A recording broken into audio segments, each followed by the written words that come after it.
No, it doesn't Hey look guys, good. how you going? It's great to see you all here. We've got quite a lot of people on the call, which is absolutely awesome. If you could do us a favor and maybe just turn your mute, put your microphone on mute, but please do turn on your camera, and because that way we can see your smiling faces. So that would be awesome. And Ryan, you might just want to hit the record if we're not recording yet.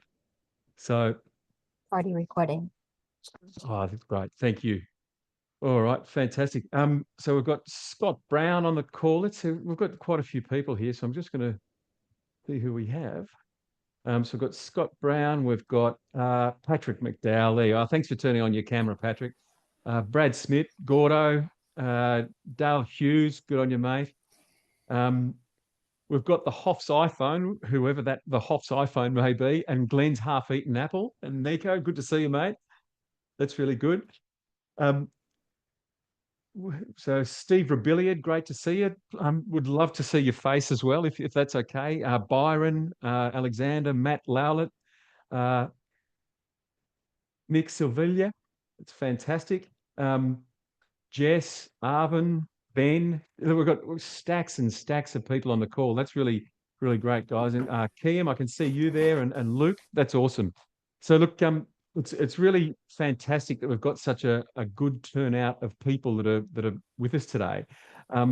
Suppose where this has all sort of come from is that over the last few years, I've been speaking with everybody who's been presenting who is presenting on the call today about the different frustrations that builders have when they talk to clients and they try to construct a quote that will actually work well for the client, work well for them, and actually come together as a successful sort of exercise. And so the thousand odd builders that we've interviewed, there have been some very common pain points or common issues that builders have when it comes to quoting. So I'm just going to step through those now with you. And of course, there we are. So the first one that people often talk about, builders often talk about, is that when you talk about putting up your pricing or putting up your margins, or charging for what you want to charging what you want to charge, what tends to happen is that a lot of builders feel as though their competitors are the ones that actually set the pricing. So in other words, if you go to a client and say, hey, look, this is how much it is, then the client says, oh, but your competitor's only charging this much. And so that's a real pain point for builders. And so what we're going to do is show you today a way that you can separate yourself from those competitors and basically pull apart and separate and make yourself more distinctive, more and differentiate, so that you're able to not play to your competitors' pricing rules, but to play to your own pricing rules and your own margins. Um, the next thing that builders talked about was having a lack of confidence in their pricing. So, um, particularly over the COVID period, there was a real difficult time there where prices just kept on going nuts, and so they were lifting by 50% over the space of about 3 years. But even before then and still after then, builders are not necessarily confident in the numbers that they put out. It's very easy to mess up your pricing or your quoting, because if you get a line item wrong, your quote's wrong, and if it's a serious line item, you can really be in a world of pain. So a lack of confidence in pricing is something that really forces a lot of builders to have to go back through and check that they're actually providing the right information for their clients. So we're going to be looking at a way that you can manage that. The other thing that we've noticed too, we just over the last be about the last 3 or 4 months, we've started interviewing we've interviewed about 200 builders about the way that they quote and their quoting efficiency. And so what we did was we talked about um, the process they go through to quote and how much time they spend on quotes that they never win. So there are the quotes you never win, but as well as that, how often is it that a builder is the client will say to you, "Oh, look, could you please requote this because we've updated the drawings?" And so you've got to go back and requote it again. Now, what we found was that the average. Now, this is the average. So, and this is a real number that is based on research with builders. Okay, that on average, the average custom builder wastes 21 weeks a year on quotes that they don't win. Okay, now that's a holiday to Europe, or or Canada for those who have recently been to Canada. Just to But kick the off the the, the point is if you really make sure that you've got a good process, you can actually reclaim these 21 weeks. The next is that so many clients that builders talk to have these unrealistic price expectations. So really helping clients understand that the market has shifted massively from just in the last few years alone, and that when they first engage with you, there's this massive learning curve that builders need to take clients through. So we're going to show you how to do that. And then another thing that I'll touch on too is also this. Some builders talked about having a low conversion rate for their detailed estimates. So in other words, if you're in the situation whereby there would be people on this call who some of you would be maybe winning 1 out of 10 jobs. Others might be winning 1 out of 5. Others might be winning maybe 1 out of 3. The way that we're going to step through it today and the tips that we're going to show you to how you can to help improve this, I really believe that it should get you to a point where you're winning 1 in 2 for any job that you put through as a detailed estimate. Okay, because we're really wanting to make sure that you're spending your time on the right jobs that will come to fruition for you. So fixing that conversion rate is a big part of what we're going to be talking about today.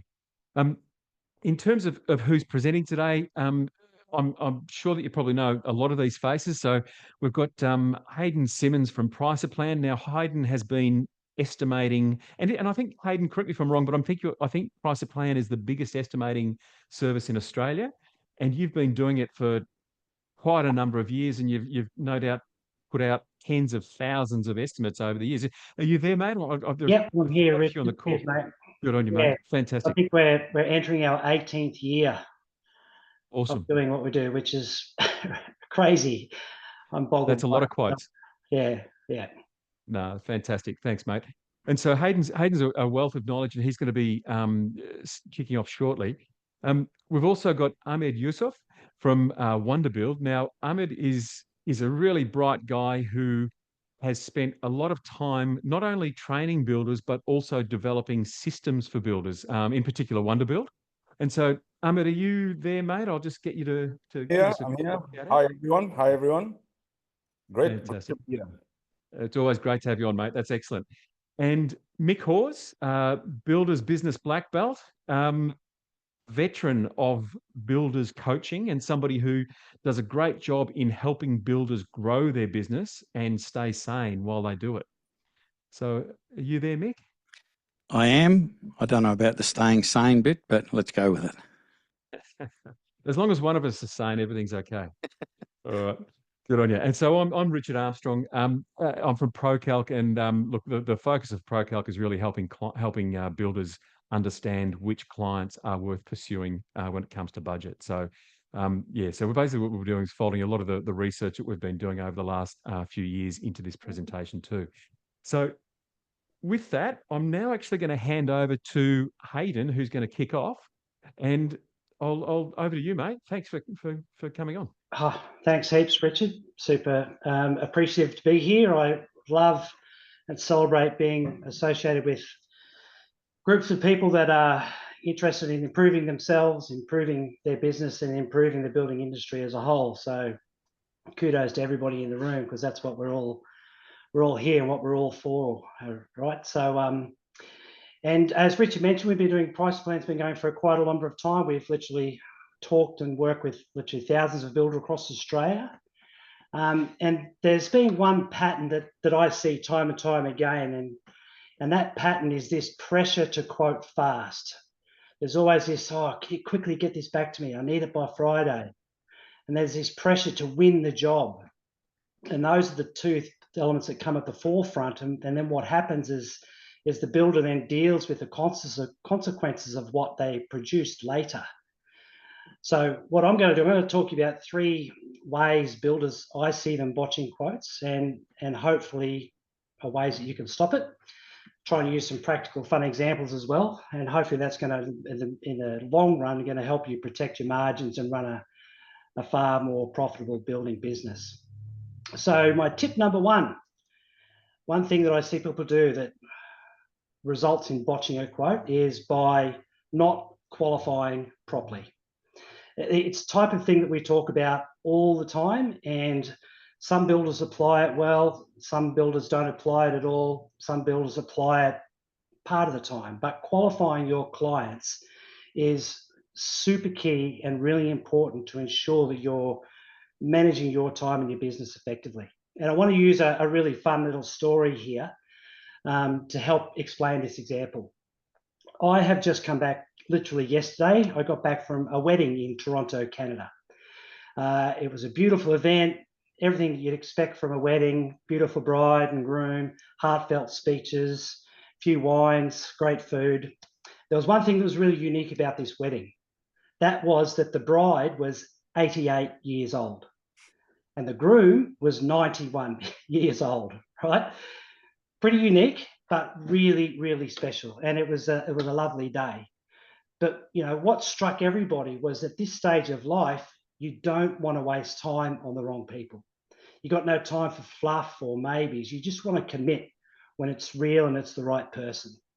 And I like that because honestly, you should think about your quoting process in the same way. Because every time you quote for an unqualified client, you're giving away your valuable time that you'll never, ever get that back. And it's time that you could have been spending with a loved one. Now, I've done it. We all have, right? Someone calls, you know, it sounds like a good job. They seem like a good person. So you rush to get the quote in and then they just ghost you or they drag it out for weeks. So my first tip here is qualify hard and qualify early. Don't be afraid to ask the awkward questions. So the 3 steps for qualifying that are key is qualify the budget using a tool like ProCalc, determine if they're the right fit with tools like questionnaires, and charge them. Charge them for your time for the quote. Because the serious clients genuinely are actually going to respect this, and the tire kickers, they won't even call you back. And that's the ultimate win. Because qualifying is going to give you control because it's going to protect your time. And it just lets you focus on the quality clients, the ones who are just like that couple at the wedding that are the right fit to each other and they're just making the most of the valuable time that they've got left. So that's tip number 1. Tip number 2 is you need to build a process that you can stick to. Because if you're relying on memory or gut feel or what happened on a previous job when you're quoting, then you've botched that job. So I'm going to use another industry as an example here, and it's about the holiday industry. So why do so many people opt in for an all-inclusive holiday package? It's simple, because everything is taken care of. You know exactly what to expect. You know what's included and there's no surprises. So it's stress-free and it's predictable for that person booking a holiday. So if you think about your quoting process, is it clear and structured, just like an all-inclusive holiday package, or is it a little bit, you know, misguided, or you don't know where you're going to be sleeping one night, or you don't know what time the bus arrives? I think it's a good analogy. I encourage you to think about that holiday all-inclusive package as an idea as to how you should put together your quoting package. And I even think that you should write it up like a holiday brochure.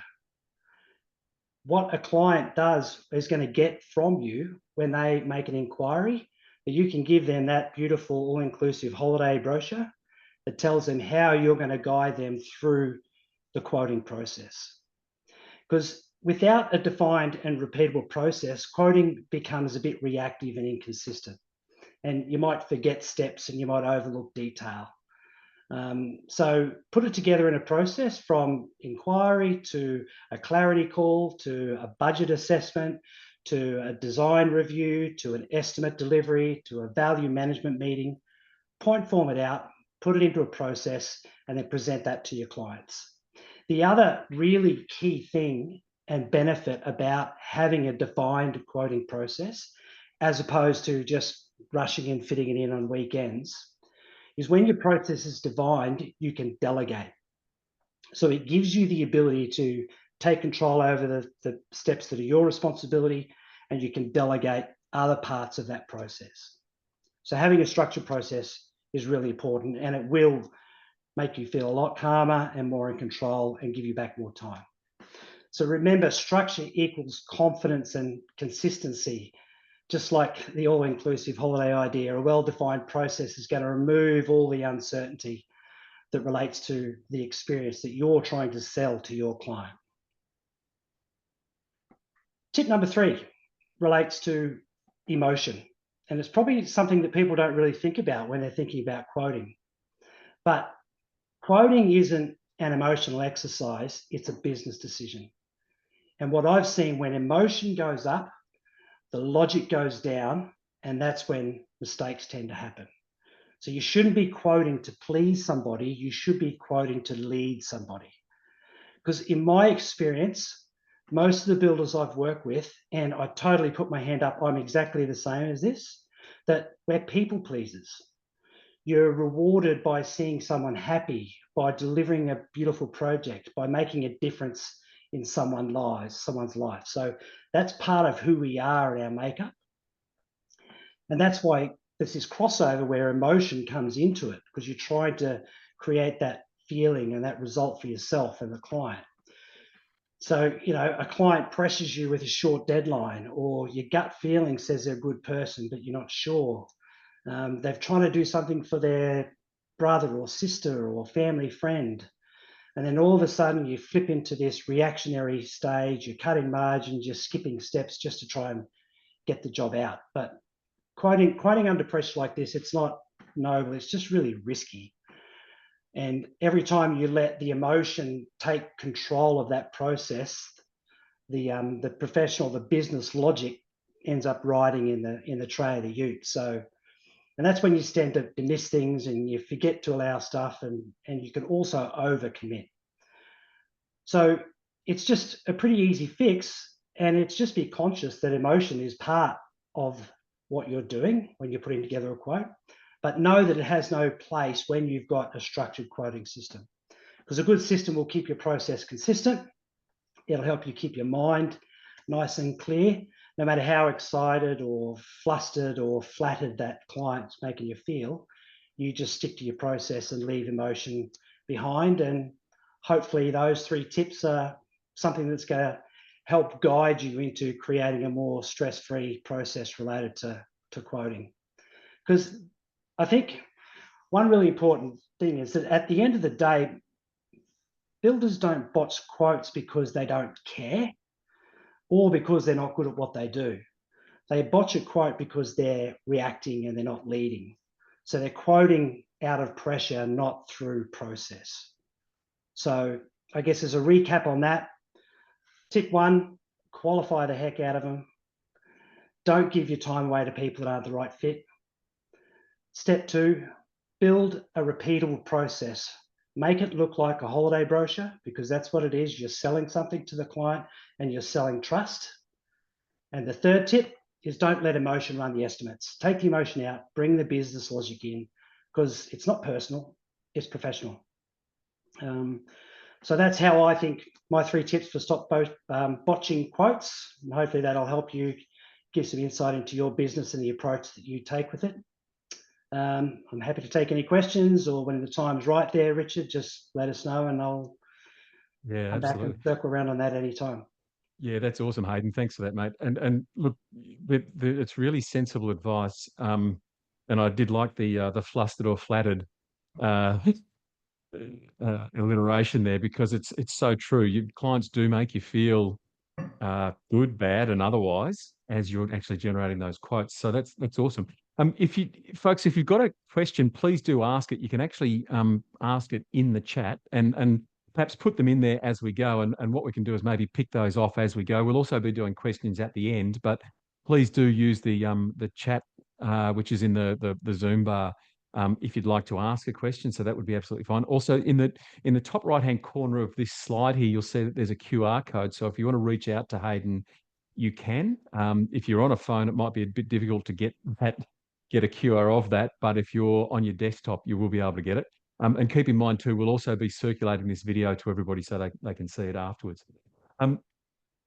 Just one final thing that I should just touch on too.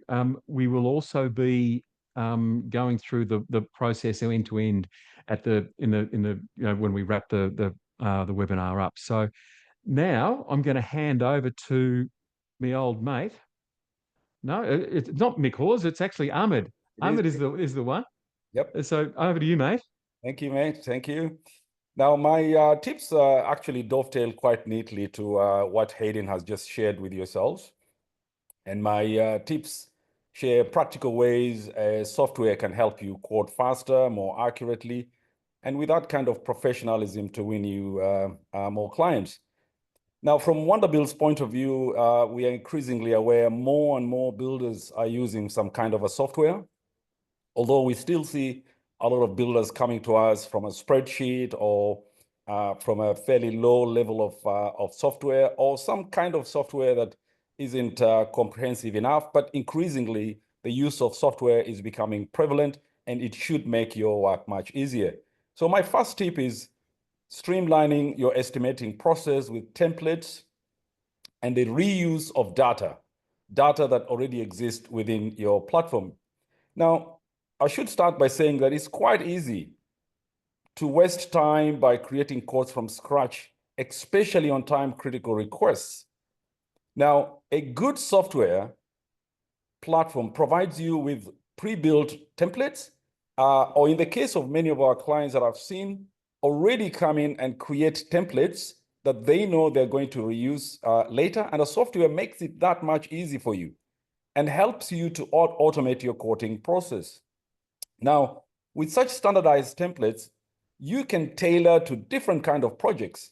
And obviously you have different clients, different requirements, and you can tailor to specific projects that you feel you specialize on, helping you create accurate and consistent quotes, and importantly, reducing that human error. And that's where software comes in, reducing that human error and making it a quick attempt to create a quote and saving you time. Now, thanks to our close collaboration with trusted partners like PricerPlan, Hayden, who is here, builders can work with PricerPlan and seamlessly upload their estimates directly into their software platform. In the case of Wonderbuild, that has been made much easy.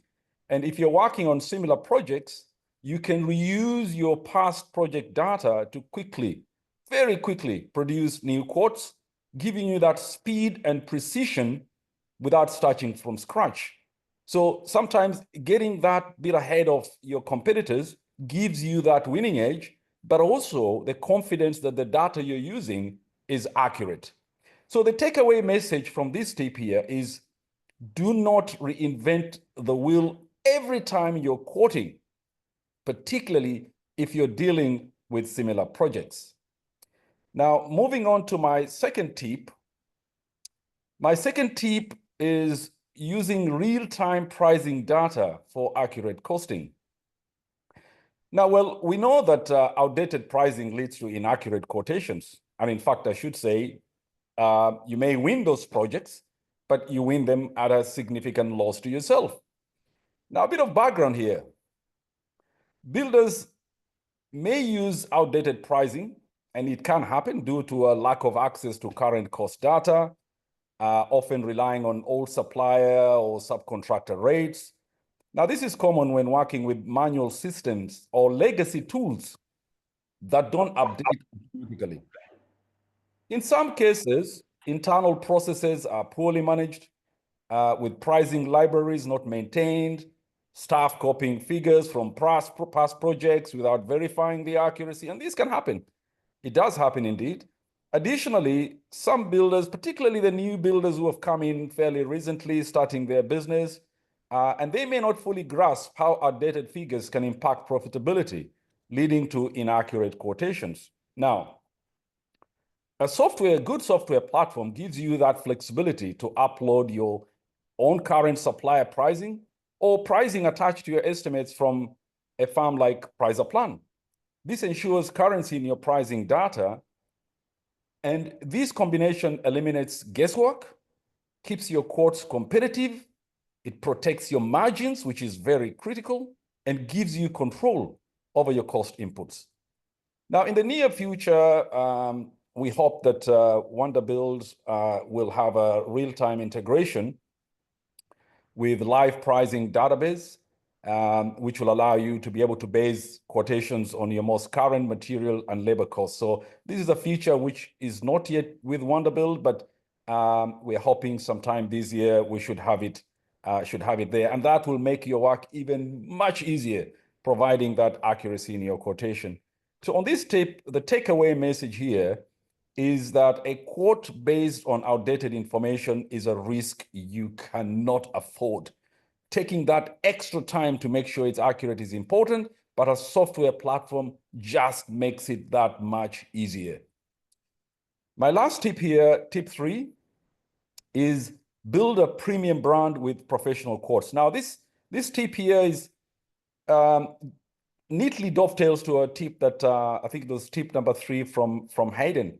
Now, it's not uncommon that builders may present unpolished quotes due to time constraints or lack of admin support. You may be the only person working in your firm, or absence of formal quoting tools, or often at times a focus on that technical accuracy, getting the number right, sharpening your pencil and giving it more prominence over the presentation quality. Well, the fact is that an unpolished quote can cost you the project, no matter how good your work is. Well, a poorly presented quote can suggest a number of things. For example, disorganization, a lack of care, and all these can undermine the trust even before the work begins. Now, the quote figure may be right, but always remember that the quote may be the first real insight that the client has into how you operate. So remember, while first impressions matter, lasting impressions matter too. Now, a good software should provide you with quotation templates that allow you to transform your quotes into polished, client-ready documents in just a few clicks. Now, those who are in this webinar who are from Wonderbuild will know the quality of the quotation template in Wonderbuild that allows you that flexibility to create a quote that looks good, presentable, and you can vary according to the branding of your company. Now, this builds trust, positions your brand as a high quality one, and it can justify a premium price. So a well-branded and well-organized quote can sometimes be the difference between the winning job and losing it to a competitor. So my takeaway message here is that a professional-looking quote speaks louder than words. Thank you. I'll stop there, Richard. Fantastic, Ahmed. That's great, mate. Thank you for that. Yeah, a good professional presentation makes a huge difference, doesn't it? That's good. Now I'm going to hand over to Mick Hawes, who has some strong views on quotes. Thank you very much for setting me up like that. Firstly, folks, just really feel privileged to be here. I've known Richard, Hayden and Ahmed for quite some time. I've had them on the Toolshed podcast a few times. And the reason is that I really like to connect with people who genuinely want to contribute to the betterment of the industry as a whole. And these guys absolutely do that, and they've got a passion for it. So really, really glad to be here. My first botch is about free quotes. I've been jumping up and down about free quotes for a bit over 10 years since we started Builders Business Black Belt. And I've found that a couple of things that are really important we need to understand. Most people want to be able to charge for their quotes, but many builders get quite nervous and shy away from it because they think they need to be doing it for free to compete with everybody else. But the issue with free quotes, and as it says on the slide there, it costs far more than just time. And one of the things is it chips away at the trust. So setting expectations up front with your prospect that you do things for free is going to cost you a lot more time and energy and frustration throughout a project, because there will be that expectation, there will be that tense energy in the build, because you'll feel uncomfortable.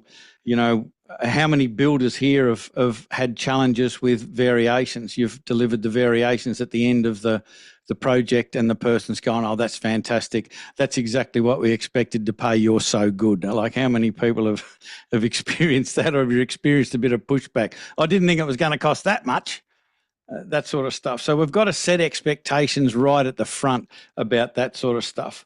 And I think it also shows that you really value your time, your experience and your knowledge when you're prepared to say, hey, I'm going to put this professionally prepared proposal together for you. And it's going to be a little bit like an insurance policy for you. You'll know exactly what you're going to get, exactly how much you're going to pay, and there won't be any nasty surprises. And you'll realise that there is a lot of effort and time and expertise that needs to go into that. I've got to collect information from the subcontractors, but it's going to give you a lot of confidence, and it can potentially save you tens of thousands of dollars through the project where things weren't considered, or you didn't understand that that was like a PC item or whatever, and you end up paying more for it. So the other part of free quotes is also, I don't believe you can just go, we charge for our quotes. I think the important thing is to be able to present it as a different process than a quote. And one of the things that we always talk about is present it as a professionally prepared proposal. So you do using different language, but you also present it in such a way that it does smell, look, taste, and feel different to a free quote. The next botch that I want to unpack is building is a team event. And what that means is that quite often there is this dynamic between the prospect / client and the builder, where they think just simply because they're paying the money, you're the slave, and you'll do whatever they say. And it's basically a fundamentally flawed process. Why have they got a builder on the project in the first place? Because they can't do it. There's a whole lot of shit they just have no clue about, and they need you to be able to manage and find things, assess things, and use your knowledge, skills, and experience to make sure that their project is successful. And so right up front, it's really important to help understand or help communicate to your prospects that, hey, this is a team event. This is what you should expect from us. And you go through all of the bits that you deliver, and that should be their expectations. And once you've done that, you then help them to understand what your expectations are of them. What part do they need to play? How do they play their part as a team member? In fact, with the black belt members, we've got a thing called a success insurance policy, and it's not a contract or anything like that. It's just a simple piece of paper that's got all of the things that the client should expect from the builder down the left-hand side. And in the right-hand column, there's 3 or 4 things that the builder expects from the client. And it's a really powerful little tool that you can use, that it seems very one-sided, that they expect a lot more from you than you expect from them. But what it does do is get across the fundamental expectations about paying in full, paying on time, making decisions quickly. All of the things that you need to have your prospect or your client do to become a high quality prospect or client. And you can simply bring that out up front and help them to understand that they're part of a team. And what you'll find out is doing it this way will build the trust. You'll have a far more enjoyable project, and you'll have a fan at the end of it, because you can do everything right. You can do the best, build the highest quality, and there could be just one little thing toward the end that discolours the whole project, and that's, they tar you with that brush and start to tell everybody else about their experience with you. One of the things we talk about a lot in Black Belt is the building that you're creating, the extension, the renovation, the new home, whatever it is not your product. Your product is the quality of your client's experience, because they won't remember what you said, won't remember what you did, but they will remember forever how you made them feel. Botch number 3. I've got a watch here, Richard, that vibrates on my wrist when my time's up. Mate. I'm How impressed. good's that? So prevention is better than the cure is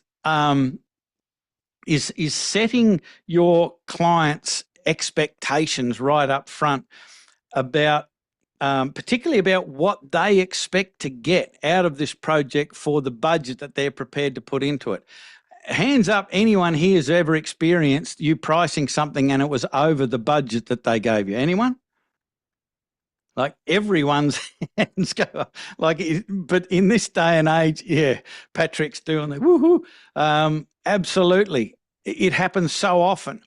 And I think it only gets worse. Like as all of these things affect supply chains and prices go up and labor prices go, all that sort of stuff, people are still thinking like 5 years ago or pre-COVID, or, you know, my brother-in-law got a house this size built for that much and you're charging me this much for something this size.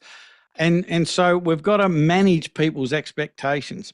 And my point here, the botch is about prevention is better than the cure. And what I mean by that is generally as we price, we'll go, right, what do you want? I want this. And you put the price together. They've given you the budget and they've given you a budget of 900,000 and you've come in at 1.5 million. Then you've got to come up with a cure. You've got to try and fix this. And there are processes that you can put in place and communication you can have with your clients on the run up to getting to their budget. And you can have conversations about where you're at and what's been put in the project so far as their priorities are concerned, and you're getting close to it. And you make some preemptive strikes and you have conversations about where you're at and where do you think we should go from here, and getting them involved in that decision making. Because doing it the traditional way, it's like you're coming out on Christmas Day and you're looking at the Christmas tree and there's a whole lot of presents under there and you're going, oh shit, this is going to be all right. And then they start dishing out the presents and they're taking the presents away. They're giving them to other people and you end up with one and you thought you were going to get a few.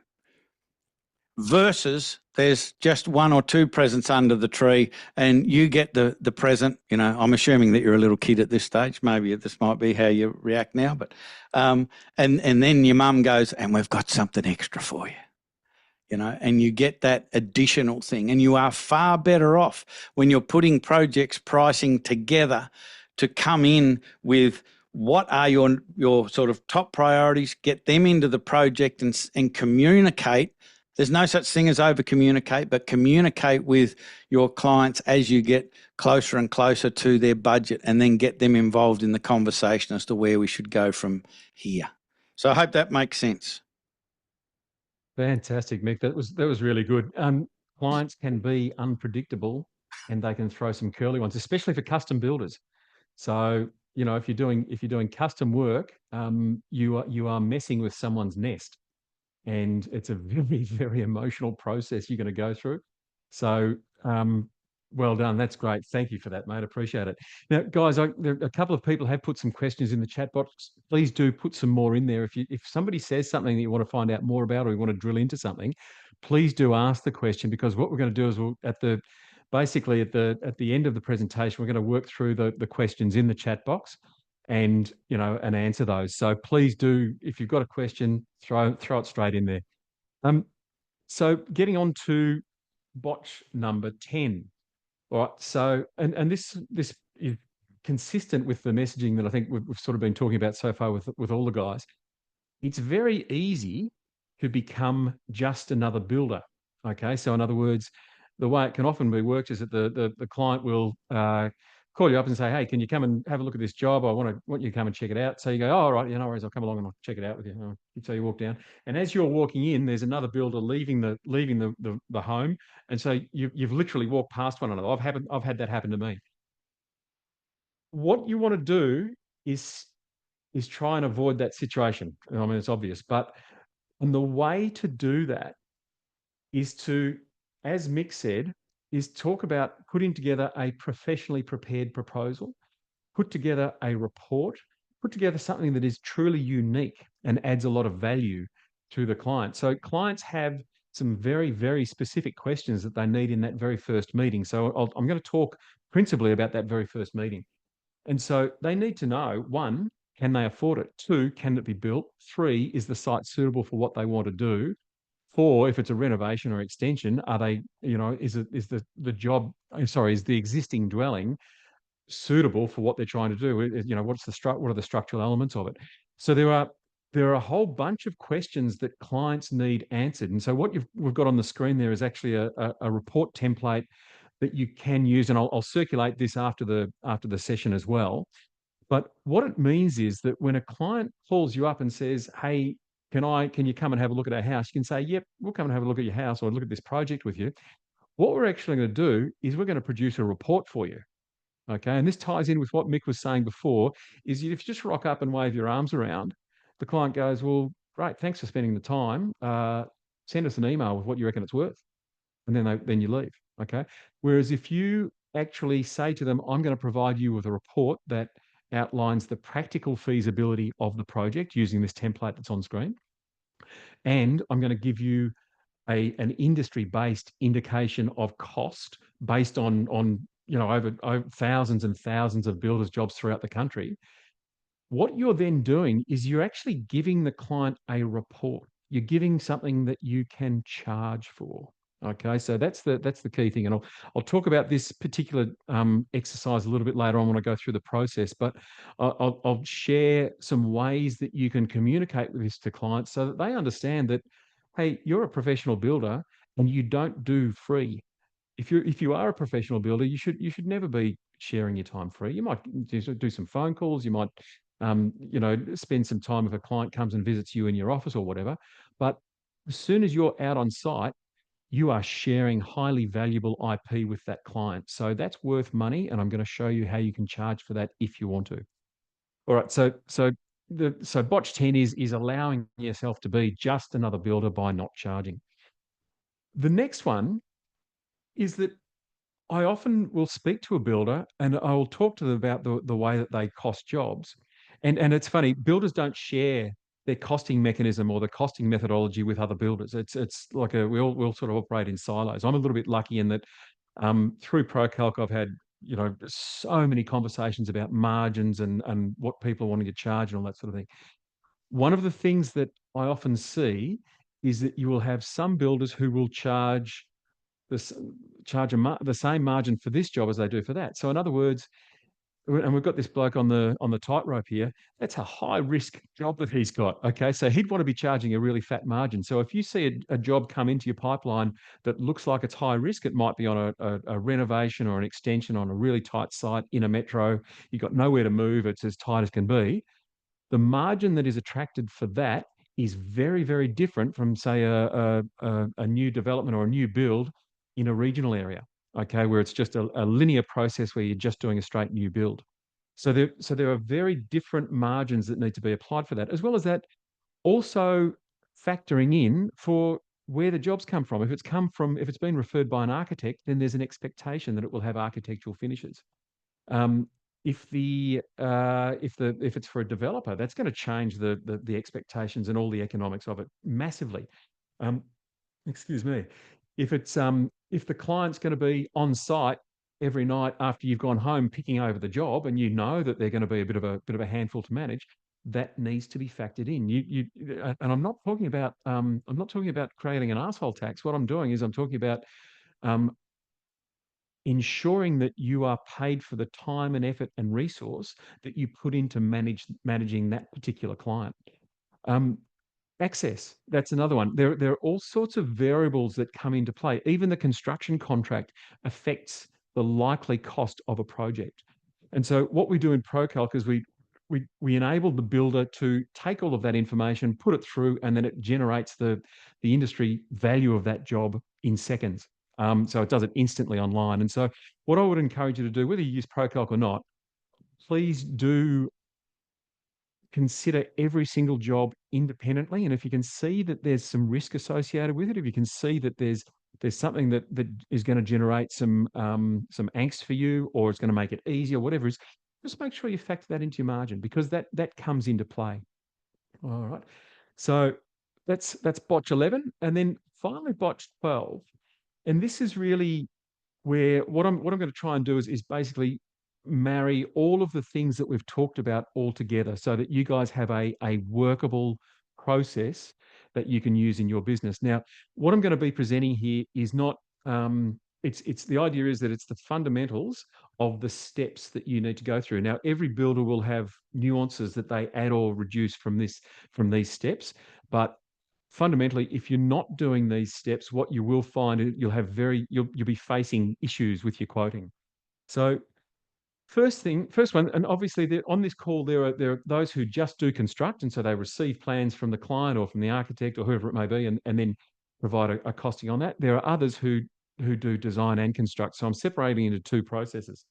So the first thing here, and this is something that Mick often talks about with his guys, is the very first step. And what I'm stepping through here is in sequence. And if you skip any of these steps, you will generally have some inefficiencies or pain in your quoting system. So this is where we start off with. So attract, and that's really about, a lot of builders will have their own way of attracting things. You know what it's like when you first get your ticket, you go and knock on your uncle and auntie's door and the neighbor's door, and your best mate's mum and dad, you go and visit, and you're trying to draw work from everywhere. And then as time goes by, you begin to rely on referrals from those people. And then as time goes by, you might implement a social media strategy. And then you might start advertising on Google Ads, and you do your site signage. And so the point is that there are many, many ways that you can attract clients.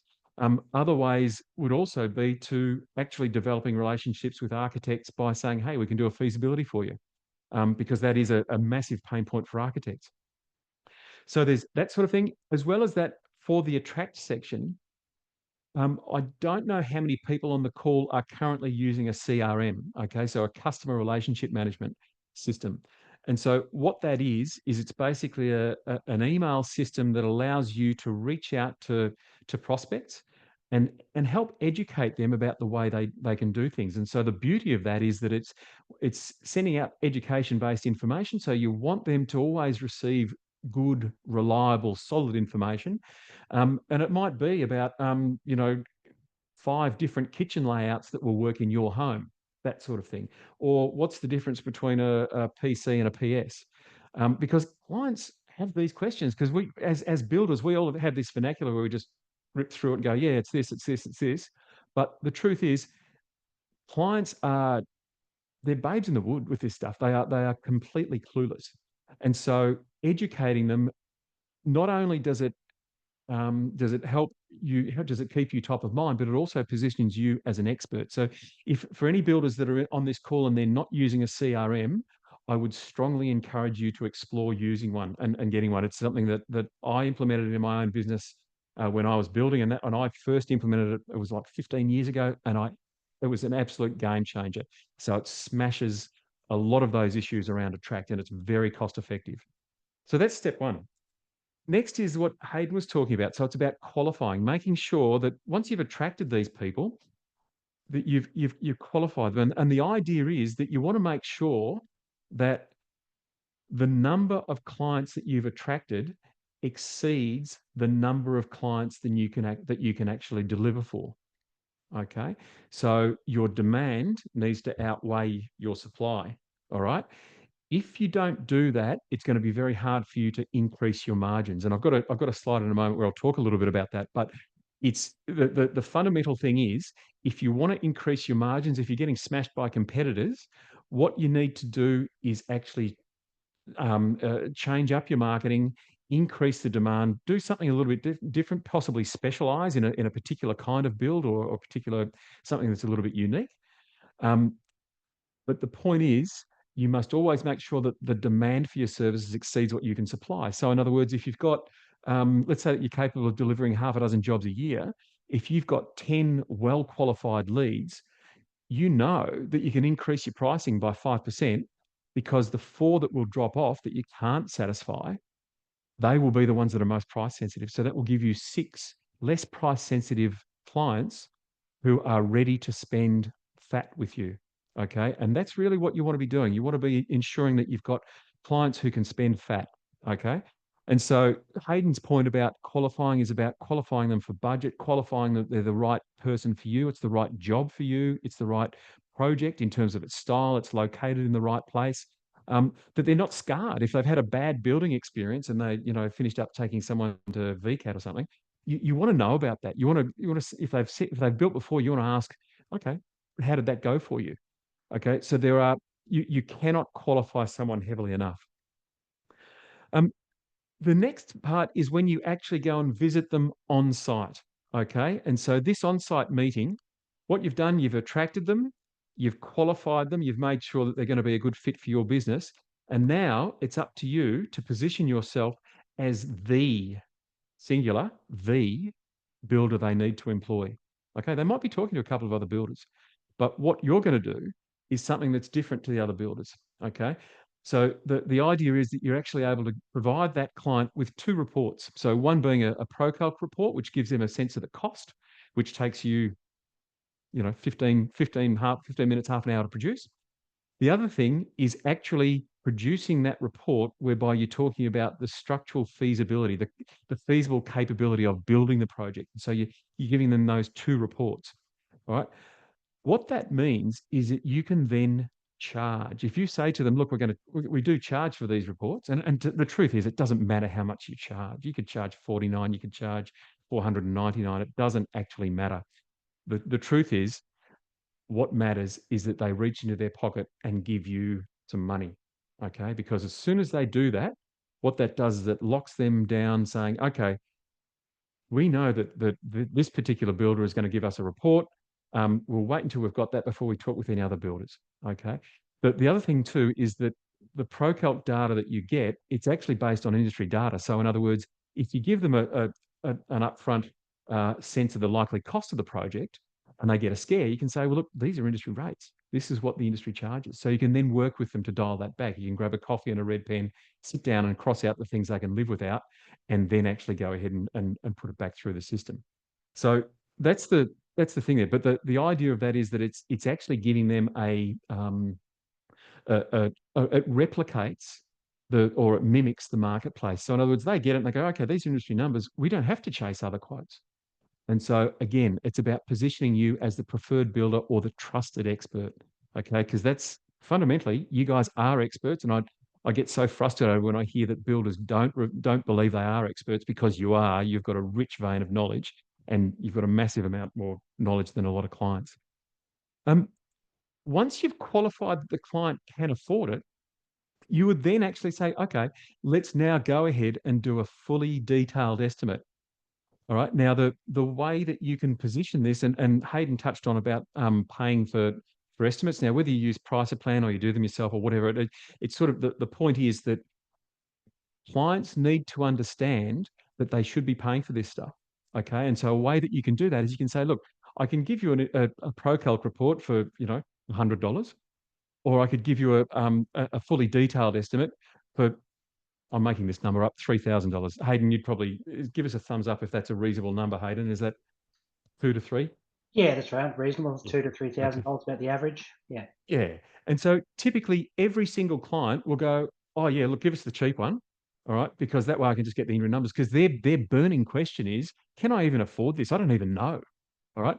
But what that then does is that once you've qualified that they can afford it, you've landed the range with them, you can then actually say, hey, we're all good to go now. We're now ready to do a more detailed estimate. Now, as I mentioned, that's $3,000. They already know that. It's in the back of their head. So it's a really gentle way to introduce the fact that they're paying for this stuff. All right. So that's the way to do that. The next is the build contract. Now, this is obviously the area that Wonderbuild can support you with, and even a little bit before the build contract as well, in terms also of its delivery and in terms also of the closeout. Now, when we talk about closeout, so when I talk about closeout, I probably have it in two sections. So there's obviously the handover where hopefully you're not chasing the client around the kitchen table for that final payment. But the second part of it is actually a meeting that I encourage builders to put in maybe about a month after they finish the job, where you actually sit down with the client, whether it's face-to-face or on a Zoom, whatever it may be, and actually ask them for the feedback on how you went. Okay. Now, the reason for this is because your client base they have got a rich seam of gold that no one else on the planet can give you. No one else can give you this, okay? If they had a good time, they'll share it with you. If they had a bad time, they'll also share it with you. But the benefit of that bad time is it's a bit of a gift, because you can take that, whatever caused that bad time, you can take that and fold it back into the systems in your business and get rid of it. Just process engineer it out of your business. Okay, that is gold. So if you're able to do that, it is extremely valuable. So I would encourage everybody to do a post handover meeting or a closeout. So, you know, basically a month after the whole project has finished up. Now, these are the stages here that we've got with ProCalc, Price Plan, and Wonderbuild, and Builder's Business Black Belt, which Mick does, is obviously probably sits across the whole lot of them. Just very quickly, in terms of the design and construct process, what you'll see here, it's almost exactly the same process, but the key difference here is that you've got prelims in here. So we're really talking about developing concepts. We're talking about bringing in consultancy, be it soil testing or engineering, or you know, a whole variety of consultants that feed into that process. And so what you're then able to do is actually bring the client on that journey. And again, it's important that you put a margin on these prelims. You might, you know, if a consultant's charging you 10K, you need to get a return on the effort that's put into that.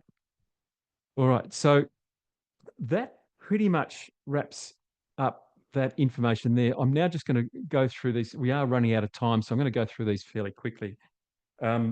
Basically, the secret to growing your prices and your margins is to generate an oversubscription, an over demand for what you can deliver. And so ramp up your marketing. If you're not ramping up your marketing, it's highly unlikely you will be able to grow your margins, and you're going to get involved in a race to the bottom. You don't want that. No one wants that. It's not good fun for anybody. It's horrible. It's a stressful life. I've lived it. Check your pricing with professional resources. So obviously ProCalc and Price Plan can do that for you. Eliminate the 21 weeks wasted on dud quotes. So qualify the living daylights out of clients and systemize. So all the way through this presentation, we've talked about using systems and implementing them. So the systems can be work practices, they can be technology, they can be strategies, they can be whatever it is that's going to actually move the needle for you or move the dial. But if you implement all of these things, then you certainly can eliminate those 20 weeks that on average every builder wastes. Also professionally manage and disqualify clients' price expectations. So look, clients are clueless, and we've sort of touched on this. It really is important that you share good information with them. If you do that, they will respect you for it, and they'll actually embrace what you offer.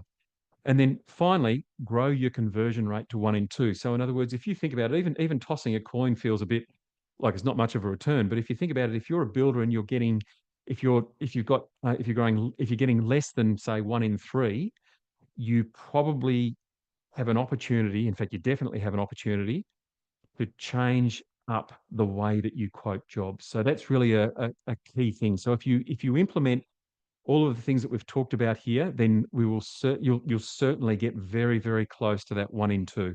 And that's really where we want you to be. Because let's face it, no one wants to spend their lives quoting jobs. That drives us all nuts. So that's basically the session there, guys. And now I've got some time for questions. We're right on the time, but I'll just open up the chat questions here. So Hayden, there's a question for you, mate. And that's from Glenn's half-eaten apple.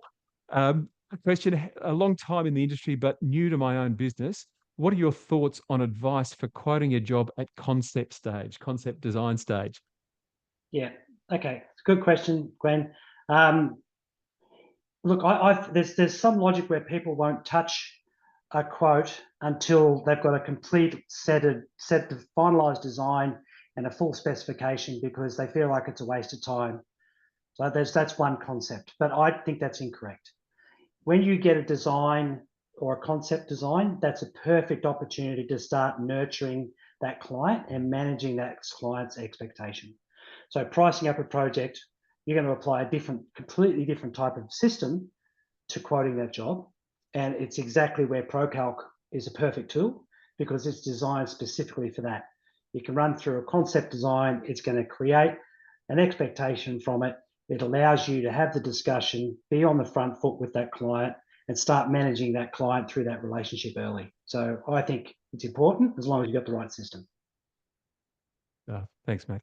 And there's also a question here too from Scott B. So Botch 11, couldn't you just add specific allowance or allowances in the bill of quantities to cater for different interests on each individual project rather than adjusting the margin each time to suit?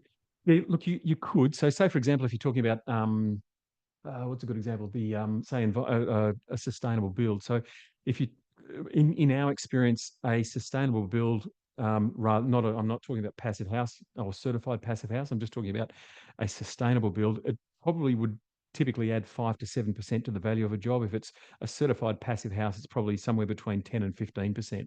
So you could add that in as an allowance, absolutely.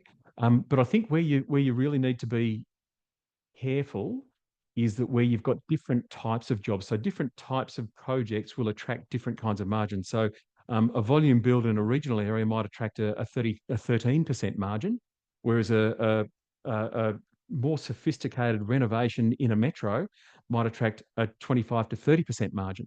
So there are, and so what you're building into your margins is really risk as well. So Scott, it would be, I don't know your surname, Scott, but it would be worth if you book in a free trial at ProCalc, I can actually step you through that.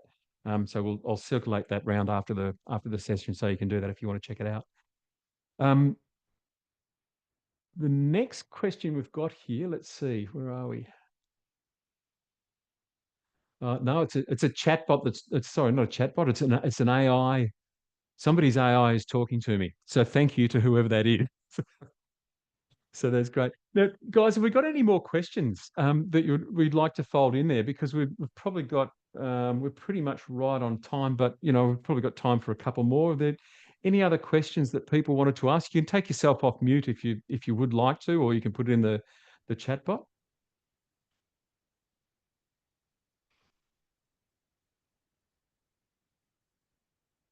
And look, just while we're waiting there too, I might just, one of the things that often comes up with quoting is, that process from start to finish. So really having a good complete process that you can go through that's relatively foolproof. What we'll do is we'll circulate this video after the session, and that way you've got that, so that you've got a copy of the process. And look, by the way, that's not set in stone. It's really something that we've put that together so that you can use that as a foundation for the way that you quote efficiently, where you can reclaim those 20 odd weeks if you are wasting time on quotes and you wanting to reduce the amount of time quoting.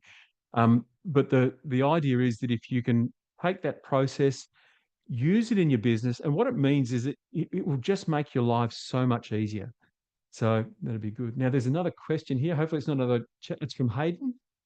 There we are. A different, not Hayden from Chrysler. It's a different Hayden. I would assume that before you can start charging for quotes, you would need to be in a position where you already have a strong portfolio already. That would be helpful. It would be good because it adds to that social proof. You can actually say, hey, look, we've already got this job, and this is one that we've done before.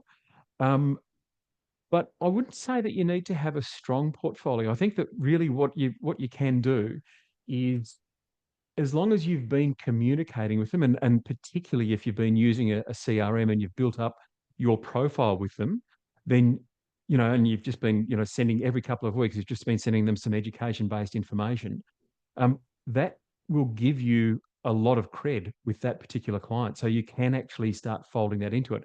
And look, the way that you could do that, for those of you who are very nervous about charging for the first meeting, what you could do is actually start doing the first meeting free, then charge it for $49, and then charge it for $99, and then charge it for $199. My record, and sorry, that sounds terrible. The most I've ever charged for a first client meeting, which also included a concept plan, was a couple of $1,000. Okay, and we started off charging $99, then $199, then $380, then $890, and then $1980. So we actually increased it as we went. So There's nothing wrong with you doing a similar thing. Keep in mind, if you're going to be giving a client good, robust information that they can't really get from anyone else, it's actually worth money. You can charge for it. Okay. And if a client is balking at paying a small amount of money for that sort of thing, maybe they're not going to necessarily be a good fit for you and your business. So I would suggest in that situation, Hayden, I'd start off real low, like make it ridiculously low. You can make it $49 or $99 or whatever, and then just grow it as your confidence grows and as you become more comfortable with it. So yeah. But look, I think that's pretty much it, guys. I think we've covered pretty much all the questions. I want to say a huge thank you to Ahmed, Mick, and Hayden. You guys are legends. It's always great to have you on, and I always learn something whenever I speak to each of you, and I want to say I really appreciate it. So thank you for coming along, and to all of the builders, thumbs up, and I hope you have a good day, and I hope that you continue to smash it. And everybody, thanks for taking the time out. Thanks heaps, Richard. Bye, everyone. Thanks, Richard. See you guys. Thanks a lot. Good on Thanks, you guys. everybody. Thank you. See you later. Bye for now.